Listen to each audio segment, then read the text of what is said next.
Hello, I'm XTreaker and welcome back to another secret feature video. These are videos I like on my channel every single time an update comes out for Minecraft on the console to let you know about features that were included in the update but that weren't included on the official changelog. The reason I make these is to let you know about features which were included in the update but which weren't included on the official changelog. I feel like this is a useful way to learn about the other half of the update, the kind of secret half, and in the case of this update, that seems to be the smaller half, but these are still small changes that again just weren't announced at all and that I think you should know about. So if you do like knowing about the secret side of updates, like this video and let me know because it helps out the channel, and let's say you do like the secret feature videos in this update and indeed in future ones as well. So with that said, let's get straight into the very first secret feature, shall we? And we're going to start with kind of an odd one actually, because again, so in case you're curious as to how I do all these comparisons and I check stuff, because people tell me non-stop secret features which have been around for a while. Like I see literally a billion, like, you know, bouncy beds for instance, people saying, it's like, have you never bounced on a bed? And it's one of those things where like if someone says something is new, you kind of think it is. So I do a lot of testing and I test against the Switch, and one of the things I found by accident while I was testing the firework thing,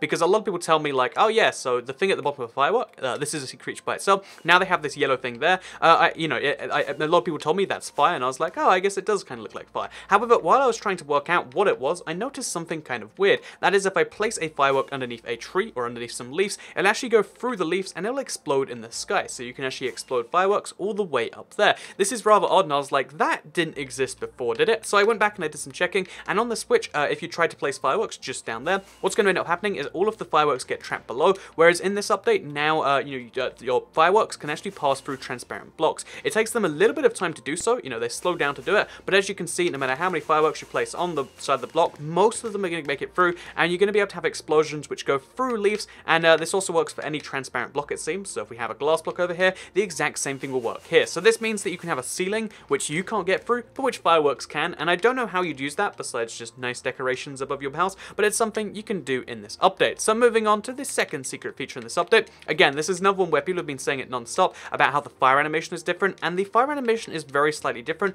on mobs at the very least. That's the best thing I can tell. Again, a lot of people say like lava's different and fire resistance is different, and again, I haven't been able to spot things there, but one thing I have been able to spot is the difference with mobs being on fire. So this is true for pretty much any mob at any situation, if you have a flame sword or something like that, but the easiest way to see it is in the daytime, because as you can see right here, we have a zombie in the sunlight, so he's going to start burning. So yeah, right now you may not be able to spot the difference, maybe spot it immediately, but I can spot the difference. So if you can't either, and you're like, how is this a secret feature to get the zombies burning? That's normal. So before this update, I'll show you screenshots on screen. Instead of the zombie being permanently orange like he is right now, instead he would be, like he would go in and out of orange as the flame burning, because you'll notice the flame is always on him. Oh, there we go. We got a shovel on this one.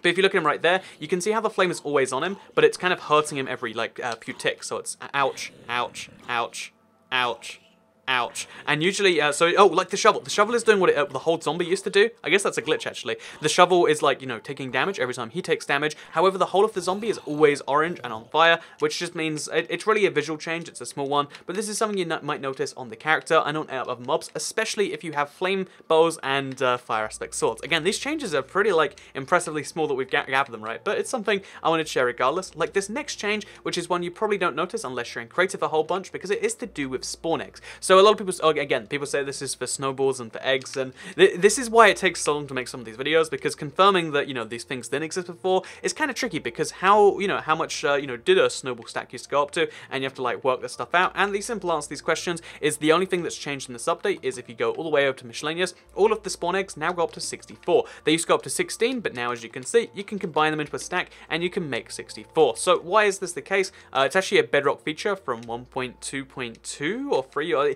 it's from one of those tiny updates, and it's honestly, it's one of those features I haven't been able to work out why they did it in the first place, but honestly, it's not a bad change, it's an incredibly positive change, so I figured, it's something we can deal with, and it's something kind of nice. So yeah, spawn eggs now stack up to 64. The fourth secret feature in this update is one that is going to be useful if you explore your strongholds on a fairly frequent basis. I mean, you literally can't, because you get 3 strongholds max, and usually 1. But yeah, basically, the fourth secret feature, if we drink a night vision potion, is actually to do with strongholds, because now, as of of this update, Strongholds will actually contain inside the chests, as you can see right here, an emerald. And so yeah, emeralds are now a possible loot from Strongholds. Theoretically, they should be in village chests too, because they're in village chests on the Pocket Edition, but now you can find emeralds in your Strongholds, which is a bit of a weird one if you ask me, but it's something you can find as of this update, and it's something I've never seen before and that I thought was kind of odd. So there you go, fun little fact. In this update, you can find emeralds in Strongholds, and theoretically in villages. I haven't been able to confirm that second part yet, but it's something you can do in this update. The fifth secret feature,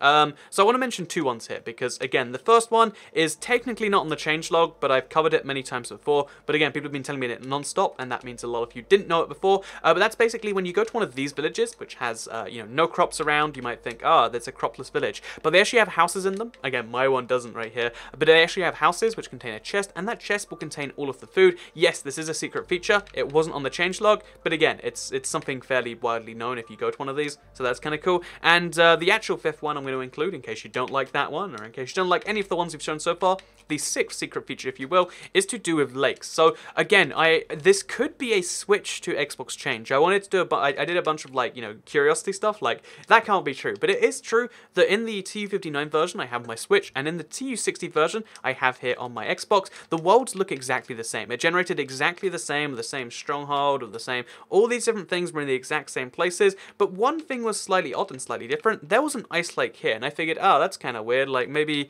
there's ice below the snow, so I broke a bunch of snow. No, there's no ice lake here, and as it turns out, it's not just this one ice lake that's different. Again, it's the exact same seed. The seed is TC, I think, just T and then a C. So yeah, it's kind of weird that, like, oh, there's nothing there. So then I went around and I looked over here, and a lot of the lakes that exist here don't exist on the Switch, and there's a few extra lakes which exist on the Switch which don't exist here. So essentially they changed the lake engine either between the console versions, which seems weirder, or in this latest update, and it would make sense that they changed this in this update because it is the one which changed the frosty biome so much. So that means that you're going to see some slightly different placed lakes. Is this really something you can spot too often? I mean, unless you're doing a lot of seed searching like I am, probably not, but it's still kind of weird that if you generated, what this would mean is if you generated halfway through a lake, let's say at the very edge of your world somewhere, you have half a lake that's just generated in, and where the other half should generate in, the new world seed algorithm takes place instead, then you'd have like half a lake somewhere. That's the closest thing to somewhere you'd spot it on a normal world, and that might happen to you, and if it does, it's because they changed the lake generation,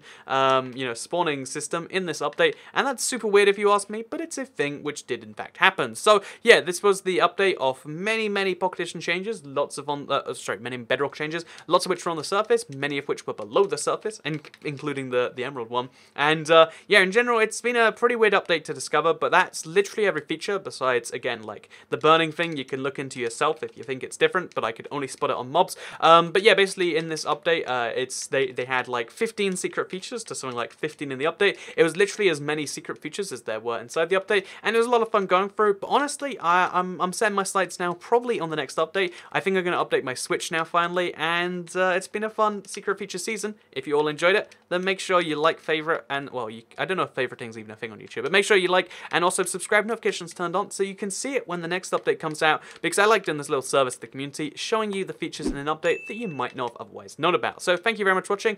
Oh, here's a weird one again, just because people said it. People said that you could, you know, move chests with pistons, but you can't. It doesn't work.